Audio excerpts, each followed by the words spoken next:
విద్యుత్ ఛార్జీలు పెంపు స్మార్ట్ మీటర్లను వ్యతిరేకిస్తూ మే 7న సిపిఎం ఆధ్వర్యంలో ప్రజాభేరీ నిర్వహిస్తున్నట్లు సిపిఎం కార్యవర్గ సభ్యులు దోనేపూడి కాశీనాథ్ తెలిపారు. విద్యుత్ సౌధ వద్ద నిరసన కార్యక్రమం నిర్వహిస్తామని, కూటమి ప్రభుత్వం విద్యుత్ అక్రమ ఒప్పందాలు రద్దు చేసుకునే వరకు తమ పోరాటం కొనసాగుతుందని స్పష్టం చేశారు. విద్యుత్ సౌధ వద్ద జరిగే ధర్నాలో ప్రజలు భారీ ఎత్తున పాల్గొనాలని పిలుపునిచ్చారు. విజయవాడ శ్రీశ్రీ భవన్లో నిర్వహించిన మీడియా సమావేశంలో మాట్లాడిన ఆయన, విద్యుత్ ఛార్జీలకు వ్యతిరేకంగా ప్రజల నుంచి 2 లక్షల సంతకాలను సేకరించామని తెలిపారు.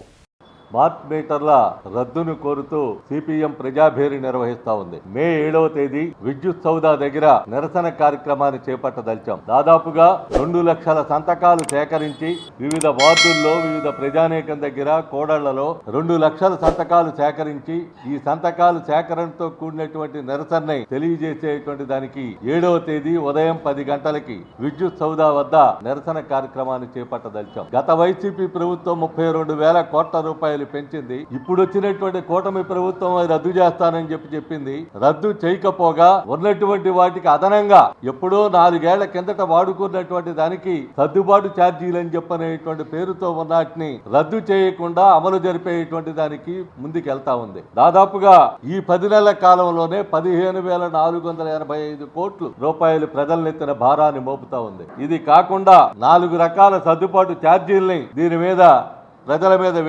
వేసేటువంటి దానికి పూనుకున్నటువంటి పరిస్థితి చూస్తూ ఉన్నాం. వెరసి ఇప్పటికీ 25 సంవత్సరాల అదానీతో 7,000 మెగావాట్ల సోలార్ విద్యుత్ ఒప్పందం చేసుకుని ఈ అక్రమ ఒప్పందం వల్ల 1,20,000 కోట్ల రూపాయలు ప్రజల మీద భారం పడబోతా ఉంది.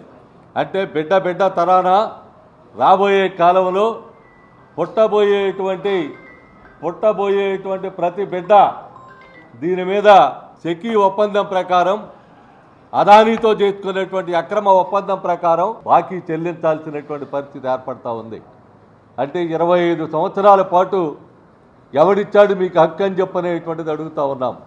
అది గత ప్రభుత్వం కావచ్చు, కూటమి ప్రభుత్వం కావచ్చు, దీన్ని రద్దు చేస్తానని చెప్పి అధికారానికి వచ్చినటువంటి చంద్రబాబు నాయుడు ప్రభుత్వం ఈరోజు చేస్తూ ఉన్నటువంటిది, ఎక్కడైతే షిరిడీ సాయి ఎలక్ట్రికల్స్ అని చెప్పనేటువంటిది స్మార్ట్ మీటర్ల ఒప్పందం ఉందో, బెనామీ కంపెనీ ఉందో, అది జగన్ బెనామీ కంపెనీ అని చెప్పనేటువంటిది ఆనాడు చెప్పారు. మరి అదే జగన్ బెనామీ కంపెనీతో 50 కోట్ల రూపాయలు ఎన్నికల ఫండ్ తీసుకొని ఆ స్మార్ట్ మీటర్లను కొనసాగించండి అని చెప్పారని, పెట్టండి ఇళ్లకి, పెట్టండి వ్యాపార సంస్థలకి అని చెప్పారని ఆదేశాలు ఇవ్వడం అని చెప్పనేది సబబా అని చెప్పనేటువంటి అడుగుతున్నాం ముఖ్యమంత్రి గారిని.